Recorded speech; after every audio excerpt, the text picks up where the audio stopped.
मेरी एक कविता, खुद को खोना। जिंदगी को समझते समझते, जिंदगी को समझते समझते पता ही नहीं चला कब अपने आप से हम लड़ने लगे। एक एक कर सब से हम कटने लगे। अकेलेपन के दलदल में हम फंसने लगे। पता ही नहीं चला कब उम्मीद का दामन छूटने लगे। खुद पर से विश्वास हमारा उठने लगे। उदासी की कैद में हम रहने लगे। जिंदगी में जब ऐसा समय आ जाए ना, जिंदगी में जब ऐसा समय आ जाए ना, तो खुद को इतना खो देना कि शून्य बन जाना।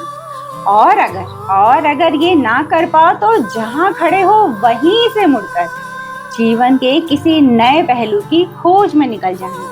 अपने मन को समझते समझते पता ही नहीं चला कब मेरे विचार तनावग्रस्त रहने लगे। सारे रिश्ते नाते स्वार्थ के लगने लगे। अपने ही सपनों से हम डरने लगे। पता ही नहीं चला कब आवारा बनकर यहाँ वहाँ हम भटकने लगे। खुद को यतीम लावारिस हम समझने लगे। बेवकूफों सी बातें भी हम करने लगे। जिंदगी में जब ऐसा दौर आ जाए ना, तो आर या पार, मगर मझधार में पैर नहीं टिकाना है। चलते चलते बस चलते जाना है। दर्द छुपाकर हृदय को फौलाद बनाकर अपने आंसुओं का गवाह किसी को नहीं बनाना है। Thank you so much. आप सब ने अपना कीमती वक्त देकर मेरी इस कविता को सुना और मुझे उम्मीद है मेरी कविता आप सभी को बहुत अच्छी लगी होगी। और अगर अच्छी लगी हो तो मेरे वीडियो के ठीक नीचे एक रेड कलर का सब्सक्राइब बटन है, उसे दबा दीजिए ताकि मेरा हर नया वीडियो आप तक आसानी से पहुंच सके और मैं आप सबके दिलों तक भी आसानी से पहुंच सकूं। तो आज की मेरी कविता का शीर्षक है खुद को खोना। और अब इस टॉपिक पर मैं आप सभी से बातें करूंगी। तो देखिए, जब हम पर दुख आता है ना, तो आपने बहुतों को ये कहते हुए सुना होगा कि मैं अब खुद को खो रहा हूँ। बट एक्चुअली आप खो क्या रहते हैं? एक्चुअली आप उस वक्त खो रहे होते हैं अपनों को, दोस्तों को, और ये दुनिया आपसे छूट रही होती है। आपके अंदर की आत्मा, आपके अंदर का परमेश्वर तो हमेशा ही विद्यमान रहता है, जो आप कभी समझ ही नहीं पाते हो। और फिर आप ये कहते हो कि मैं खुद को खो रहा हूँ। आप कभी भी खुद को नहीं खोते हो, क्योंकि इस सांसारिक दुनिया में, इस भौतिक जगत में जब आप आते हो तब आप रिश्ते बनाते हो, सारी इस दुनिया में अपने संबंध फैलाते हो। और एक दिन आता है, एक समय आता है जब आपको लगता है कि मैंने अपना सारा समय व्यर्थ गवाया इतने सारे रिश्ते नाते बनाने में। कितना समय देते हो। सबसे बड़ी बात देखिए, जब आप किसी के साथ रिश्ता जोड़ते हो तो उसके साथ आप बहुत सारा वक्त बिताते हो। और समय हमारे जीवन का सबसे कीमती चीज़ है, जिसको आप जो है रिश्ते बनाने में, किसी को दोस्त बनाने में, आप बैठकर उसकी घंटों बातें सुनते हो। कितने दिन लग जाते हैं रिश्ते बनाने में। एक तीर एक ताना जब कोई मारता है ना, तो इस दिल को बहुत तकलीफ हो जाती है। तो आप सोचिए कि हमने, फिर ऐसे लगेगा कितना सारा समय मैंने व्यर्थ गवाया सिर्फ इस इंसान के साथ अपनी दोस्ती या रिश्ता नाता बनाए रखने के लिए।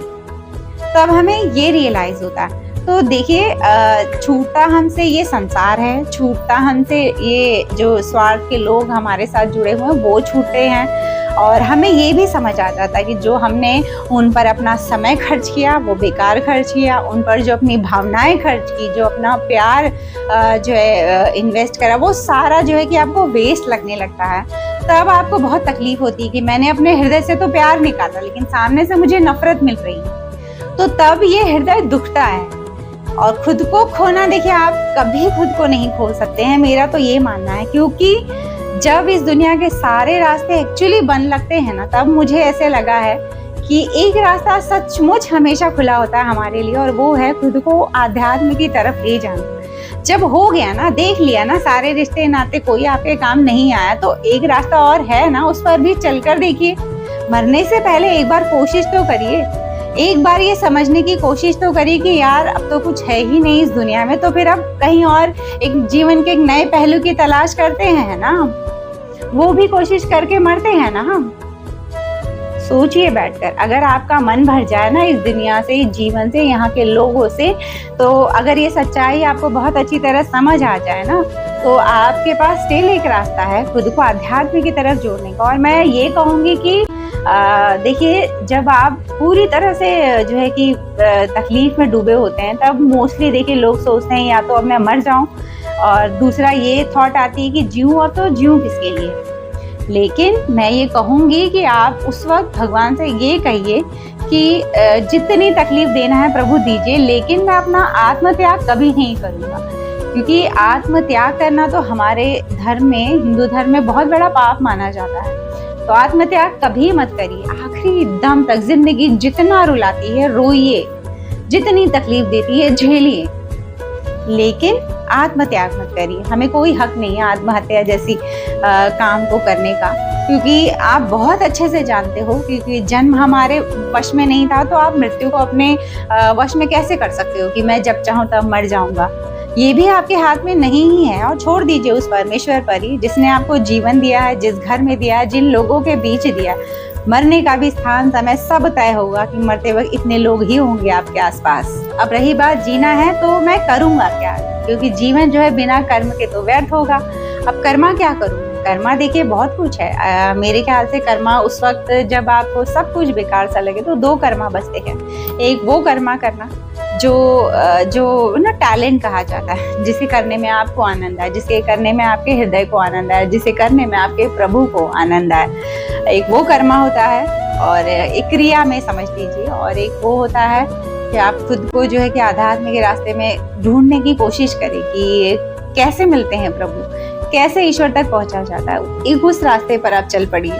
तो दो में से एक का चुनाव करिए, और फिर सोचिए कि या तो मैं अपने कर्मा के लिए जीऊंगा या फिर मैं अपने प्रभु के लिए जीऊंगा, क्योंकि अब तो हो गया ना, दुनिया तो खो गई ना, तो अब बचे प्रभु ही हैं। उन तक भी पहुंच कर देखिए, एक बार हृदय का अपने हृदय का दरवाजा भी ऐसे खटखटा कर देखिए, क्या पता आपकी कोई फरियाद प्रभु तक पहुंच जाए। मैंने भी देखा है अपनी लाइफ में कि एक वक्त आता है लाइफ में, और तब ऐसे लगता है कि मर ही जाए, जीवन इतना जो है कि बेकार लगने लगता है, इतना व्यर्थ लगने लगता है कि आदमी को मरना ही सही लगता है। लेकिन हमेशा से ये बात दिमाग में रही कि ये तरीका कभी सही नहीं हो सकता। तो मैंने जो है कि चीज को चुना, मैंने कर्मा और आध्यात्म दोनों को चुना कि अब दोनों के लिए जिया जाएगा और देखा जाएगा कि आध्यात्म के इस रास्ते में मैं क्या कुछ ढूंढ सकती हूँ। देखिए, हिंदू धर्म में ये कहते हैं कि हमारे अंदर जो है ईश्वर विराजमान होते हैं, हम उनका अंश हैं।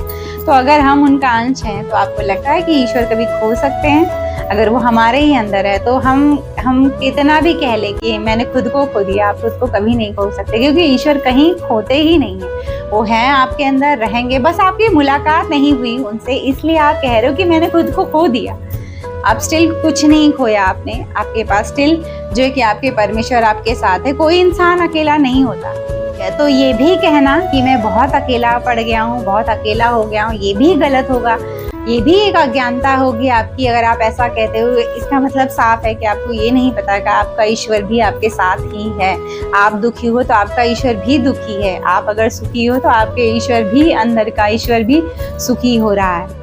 तो ईश्वर से आपका कनेक्शन टूट गया, इसलिए आपको लगता है कि मैंने अपने आप को खो दिया, मैं अकेलेपन में चला गया। तभी आप कहते हो, जब आप जो है कि ईश्वर से बहुत दूर चले जाते हो, अपने ही हृदय से, अपनी ही आत्मा से आप बहुत दूर चले जाते हो, तब ये हमारा हाल होता है। और ये हमारी अज्ञानता होती है, हम कभी अकेले नहीं होते हैं। इसलिए मैं कहती हूँ, अगर आपके सामने ये सिचुएशन आए कि मैंने खुद को खो दिया है, तो मैं कहूँगी कि एक अलग राह पर निकलिए, और वो एक राह है जिसे कहते हैं आध्यात्म की राह पर निकलिए। बहुत हुआ हम स्वार्थियों के साथ जो है कि रिश्ते नाते बनाना, बहुत हुआ इस समाज की जो है कि लग्जरी लाइफ को पाने के लिए दिन रात दौड़ते रहना, सोचते रहना, बहुत हुआ। अब जो है कि अपनी शांति, मानसिक शांति पाने के लिए दौड़ते हैं, सुकून पाने के लिए दौड़ते हैं, और वो सिर्फ और सिर्फ अपने ईश्वर के करीब जाकर ही आप सभी पाओगे। और मुझे कमेंट करिए, अगर आप सबको मेरी ये बातें सही लगती हों तो मुझे कमेंट करिए और बताइए ज़रूर कि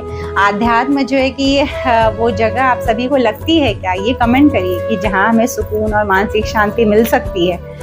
और चलती हूँ, एक और नए वीडियो में आप सबसे मेरी मुलाकात रहेगी। तब तक उससे दोस्ती बनाए रखिएगा। किससे?